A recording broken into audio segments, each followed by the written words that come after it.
from there, let's go over to what happened at the Agege Stadium over the weekend. And it was all about the testimonial match for Governor Ambode, and it was between the Nigeria 11 and the Africa 11 legends were on ground to actually feature in that one. And football fans, it was crowded.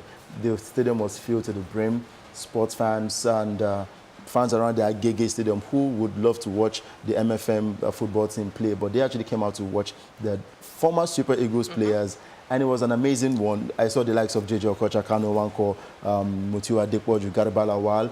Even on the Africa 11 side, we saw Diouf, El Hadji Diouf was on ground as well. Interesting game of football. It ended 4-4. Yep, quite interesting, and it's good to see that some of these players have not lost their touch. I mean, Kanu is still... Some have lost. Some have lost.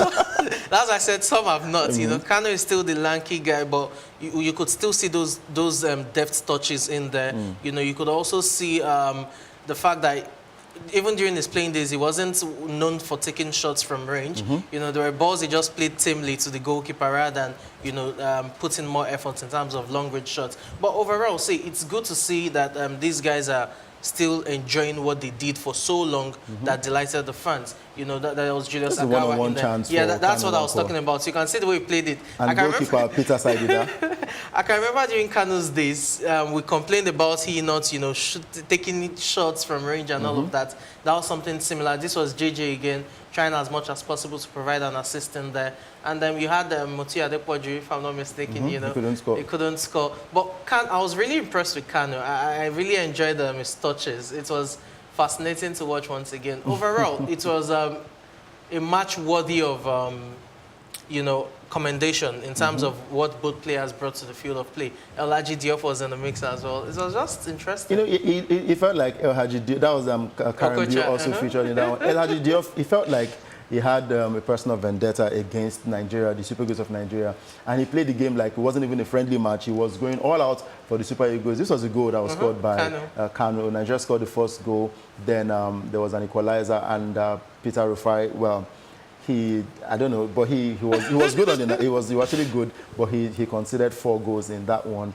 And of course, they also scored at some point it was 4-2, but they had to rally back. A super free kick from our own professional, Garba Lawal, and AY was also in the mix. Yeah, AY was in the mix. I was being asked, like, is AY a footballer? I said, come on, AY is a very good footballer, and I think this was the free kick that was scored by Garba Lawal. So 4-4 it ended, and the football fans were actually thrilled. They enjoyed every moment of what happened yesterday. It was in celebration of Governor Ambode. We know that in a few days' time, he'll be stepping down as the governor of Lagos State. And these football fans came out to support him. Well, after the game, we asked Julius Agawa and Peter Rufai how they felt about the game. And, of course, they gave their reactions after the novelty match.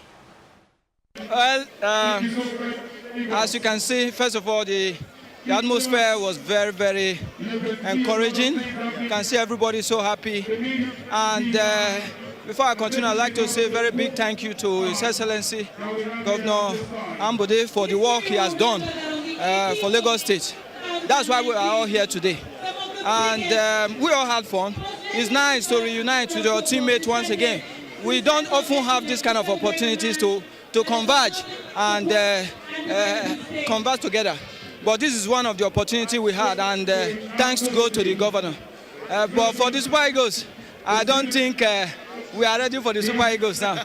We've passed the baton to a whole bunch of younger players, and we've done our part, and it's left for them now to take on from there. In fact, you don't see this, you know, daily, and you don't see it weekly. It's just, you know, by grace of, or by virtue of, you know, the happenings of life, then you see such a thing, where an event will be organized where you see your colleagues.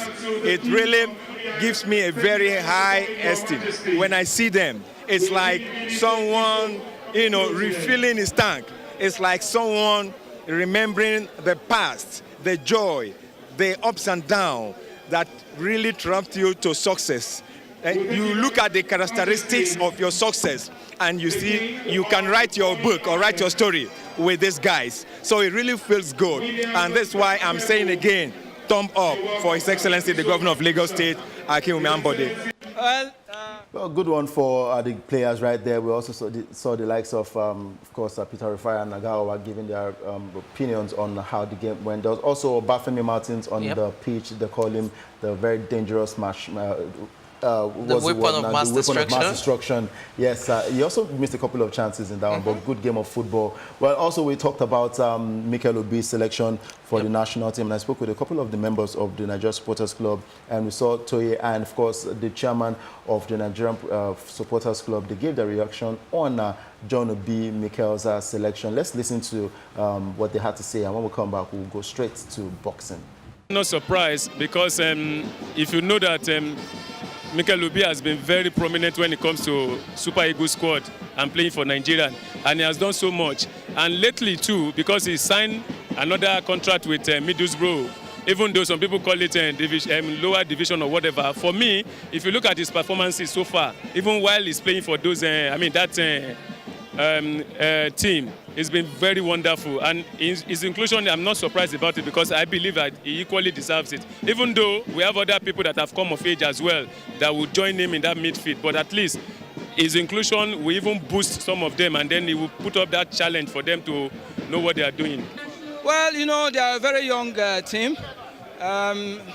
From now and then, they keep bringing in new players to refresh the team, and you can see very young crop of players coming in through the ranks, and the future is always going to be bright if they give them opportunity. Another thing I like to note is also the continuity. You know, you need to have experienced players in the team as well. Even if you are changing young players, you need to have some experienced players to keep the team together. So far so good. With the Nations Cup coming, we are going to see the likes of the older ones and also the blend of the young ones. Well, for John, I think Nigerians should be happy, because we need experience going to the Nations Cup. We know John is like a veteran now, but I think he's still very useful to Nigeria, and it's not a bad selection. If it's for only to be there and make sure that there is peace in camp, and you know, it's somebody that is well respected. So I think that going to AFCON is very useful. He might not play 90 minutes, but I think its inclusion is a welcome development, and we're happy with that. I mean, they're giving their opinions on John Mikel Obi. Yep. You have something against that? You're putting me on the spot. Well, let me go with what Vincent said, you know, the chairman of Kumangba. He talked about John Mikel Obi's experience and leadership qualities, you know, being very important for the dressing room. I think to a very large extent, you want to reckon with that. But then again, if I'm a youngster and I realize my captain, you know, national team captain has been away from national team duties for over a year for no reason in particular, it doesn't encourage me, or it doesn't bode well, you know, for me to also be dedicated and committed. But you can't rule out the fact that Mikel is also important to the team. But the question is, do we have better players that can fill in his role? We have a whole lot of them. Okay, well, looking forward to when the final list will be out, and we'll see if the captain, John Mikel Obi, will be a part of that final squad. There was also talks about the inclusion of Kelechi Iheanacho in that team. But then the coach has the final say, and he'll make the final selection. Let's run straight to boxing.